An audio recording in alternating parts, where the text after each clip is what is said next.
നമസ്കാരം. കഴിഞ്ഞ 2-3 ദിവസങ്ങളിലായി സുഹൃത്തുക്കളും പരിചയക്കാരും അല്ലാത്തവരൊക്കെ എന്നെ വിളിക്കുന്നുണ്ട്. തെരഞ്ഞെടുപ്പിൽ ഇടതുപക്ഷത്തിനേറ്റ കനത്ത പരാജയത്തെക്കുറിച്ച് ബ്രിട്ടാസ് എന്തുകൊണ്ടാണ് പ്രതികരിക്കാത്തത്? ഇതാണ് എല്ലാവർക്കും അറിയേണ്ടത്. പ്രതികരിക്കാൻ വൈകിയെന്ന് എനിക്കറിയാം. പക്ഷേ ചില സ്ഥിതിവിവര കണക്കുകൾ കൂടി കിട്ടിയിട്ട് പ്രതികരിക്കാമെന്നാണ് ഞാൻ വിചാരിച്ചത്. ആദ്യം തന്നെ പറയട്ടെ, ഈ തെരഞ്ഞെടുപ്പിൽ ഇടതുപക്ഷത്തിനുണ്ടായത് കനത്ത പരാജയം തന്നെയാണ്. അത് സമ്മതിച്ചും ഏറ്റുപറഞ്ഞും ആവശ്യമായ തിരുത്തലുകൾ വരുത്തിയും മുന്നോട്ട് പോകുക എന്നതാണ് ഈ കാലഘട്ടം നമ്മളിൽ നിന്ന് ആവശ്യപ്പെടുന്നത്, പ്രതീക്ഷിക്കുന്നത്. ഇതിൽ സമൂലമായ പരിശോധനയും നടപടിയും ഉണ്ടാകുമെന്ന കാര്യത്തിൽ തർക്കമില്ല. സംസ്ഥാന സെക്രട്ടറി തന്നെ അക്കാര്യം അടിവരയിട്ട് പറഞ്ഞു കഴിഞ്ഞു. അതേസമയം ഈ പരാജയത്തിലേക്ക് നയിച്ച കാര്യങ്ങളെക്കുറിച്ച് എൻ്റെ വിശകലനത്തിൽ ബോധ്യപ്പെട്ട കാര്യങ്ങൾ നിങ്ങളുമായിട്ട് പങ്കുവെക്കണമെന്ന് ഞാൻ വിചാരിക്കുകയാണ്. ഇതിൽ ന്യായീകരണത്തിൻ്റെ ലാഞ്ചനയുണ്ടെന്ന് ചിലർക്ക് തോന്നിയേക്കാം. അത് ന്യായീകരണമല്ല, ഞാൻ കാണുന്ന വസ്തുതാപരമായിട്ടുള്ളൊരു സാഹചര്യമാണ്. ഒരു പക്ഷേ അത് നിങ്ങൾ കൂടി ആ ആർജവത്തോടെ പരിശോധിക്കുമ്പോൾ അതിൽ ചില യുക്തിയുണ്ടെന്ന് നിങ്ങൾക്ക് മനസ്സിലാക്കാം. ഒന്ന്, ന്യൂനപക്ഷ ഏകീകരണവും ധ്രുവീകരണവും UDFന് അനുകൂലമായില്ലേ? സംശയലേശമെന്നേ പറയാവുന്ന കാര്യമാണത്. ന്യൂനപക്ഷങ്ങളോട് എന്തെങ്കിലും കുറ്റം, പാതകം ചെയ്തിട്ടല്ല അവർ ഇടതുപക്ഷത്തെ കൈവിട്ടത്. ചില പ്രതീതികൾ വേണമെങ്കിൽ സൃഷ്ടിക്കപ്പെട്ടിട്ടുണ്ടാകാം. എന്നാൽ ഇന്ത്യയിൽ ന്യൂനപക്ഷങ്ങൾക്ക് ഏറ്റവും സുരക്ഷയും അംഗീകാരവും അവസരവുമുള്ള സംസ്ഥാനമാണ് കേരളം. വെല്ലുവിളികൾക്കിടയിലും അയൽ സംസ്ഥാനങ്ങളിലെ ബുൾഡോസർ ഇരമ്പലുകൾക്കിടയിലും മതമൈത്രിയുടെയും സാഹോദര്യത്തിൻ്റെയും സാമൂഹ്യ മൂലധനത്തെ പരിപോഷിപ്പിക്കാൻ ഇടതുപക്ഷം എന്നും ശ്രമിച്ചിട്ടുണ്ട്, അതിൽ വിജയിച്ചിട്ടുമുണ്ട്. എന്നിട്ടും എന്തേ ന്യൂനപക്ഷം ഇടതുപക്ഷത്തെ കൈവിട്ടു? അതിലൊരു കാര്യമുണ്ട്. ദേശീയ തലത്തിൽ BJPക്ക് ബദലായി ന്യൂനപക്ഷം കാണുന്നത് കോൺഗ്രസിനെയാണ്. മതനിരപേക്ഷത ഉയർത്തിപ്പിടിക്കുന്നതിൽ കോൺഗ്രസിന് തുടർച്ചയായി പല വീഴ്ചകളും പറ്റിയിട്ടും അവർ നിലനിൽക്കണമെന്ന് ന്യൂനപക്ഷം ആഗ്രഹിക്കുന്നുണ്ട്.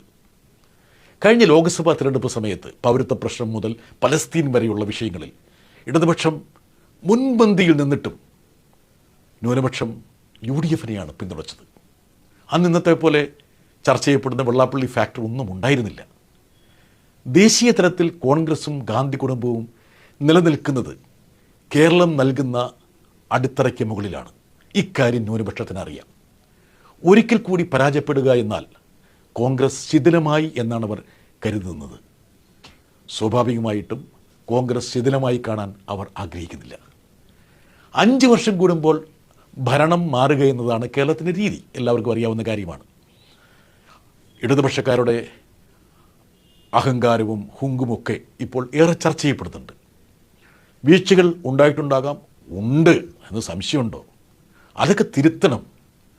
പക്ഷേ ഇന്നും ഞാൻ പല സ്ഥലങ്ങളിലും സഞ്ചരിക്കുന്ന ആളാണ്, നാട്ടിൻപുറത്ത് പോകുന്ന ആളാണ്, എല്ലാവരുമായിട്ടും സംസാരിക്കുന്ന ആളാണ്. പക്ഷേ ഇന്നും നമ്മുടെ ജനങ്ങൾക്കൊരു പ്രശ്നം വന്നാൽ അവർ ആദ്യം സമീപിക്കുന്നത് ഇടതുപക്ഷ പ്രവർത്തകരെയാണ്. അവർക്ക് വിശ്വാസവും ഇടതുപക്ഷത്തെ തന്നെയാണ്.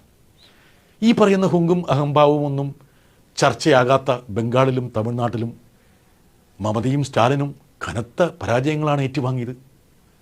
അവരുടെ മണ്ഡലങ്ങളിൽ പോലും അവർ പരാജയപ്പെട്ടു. അല്ല, ഇതൊന്നും നമ്മുടെ തോൽവിയെ ലഘൂകരിക്കാൻ പറയുന്ന കാര്യങ്ങളല്ല. പാർട്ടിക്കൊപ്പം നിന്നവർ മറുപക്ഷത്ത് സ്ഥാനാർത്ഥികളായി വന്നത് ഉൾപ്പെടെയുള്ള എല്ലാ കാര്യങ്ങളും പരിശോധിച്ച് നമുക്ക് മുന്നോട്ട് പോകണം. അങ്ങനെ മുമ്പോട്ട് പോകാൻ കഴിയൂ. അതുതന്നെയാണ് ഈ കാലഘട്ടം നമ്മളിൽ നിന്ന് ആവശ്യപ്പെടുന്നത്. ഇനി പറയുന്നത് ഒരു ഒഴിഞ്ഞുമാറലാണെന്ന് ആരും കരുതരുത്. RSSും ജനസംഘവും BJPയും ഒരുപോലെ തങ്ങളുടെ മുഖ്യ പ്രത്യയശാസ്ത്ര രാഷ്ട്രീയ തെരഞ്ഞെടുപ്പ് ശത്രുവായി കാണുന്നത് ഇടതുപക്ഷത്തെയാണ്. ഒരു സംശയവുമില്ല അക്കാര്യത്തിൽ. ഇപ്പം അമിത്ഷായുടെ ഒരു പ്രസ്താവനയുണ്ട്, പ്രതികരണമുണ്ട്. 80 ലോക്സഭാ സീറ്റുള്ള UP ആണോ എനിക്ക് കൂടുതൽ സന്തോഷം പകരുന്നത്, അതെയോ 20 ലോക്സഭാ സീറ്റുള്ള കേരളമാണോ എന്ന് ചോദിച്ചാൽ കേരളത്തെ ആയിരിക്കും ഞാൻ തിരഞ്ഞെടുക്കുക എന്ന് പറഞ്ഞത് മറ്റാരുമല്ല, അമിത്ഷായാണ്.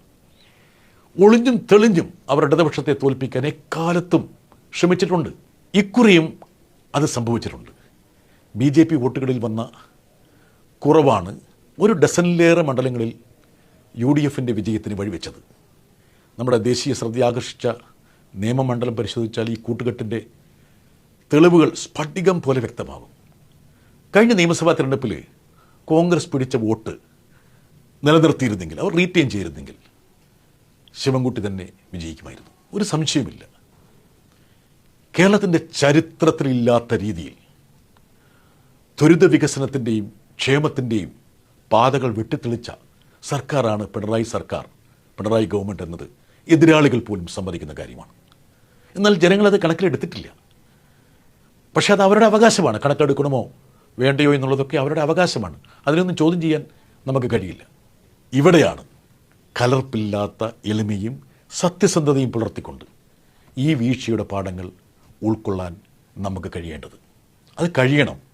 ഇതിലും വലിയ പ്രതിസന്ധികളെ അതിജീവിച്ച ഇടതുപക്ഷത്തിന് അതിന് കഴിയുമെന്നാണ് എൻ്റെ പ്രതീക്ഷ. പ്രസ്ഥാനത്തിന് മാത്രമല്ല, കേരളത്തിൻ്റെ അതിജീവനത്തിനും ഇത് അനിവാര്യമാണ് എന്ന് വിനയപൂർവ്വം ഞാൻ അടിവരയിടുന്നു. We shall overcome.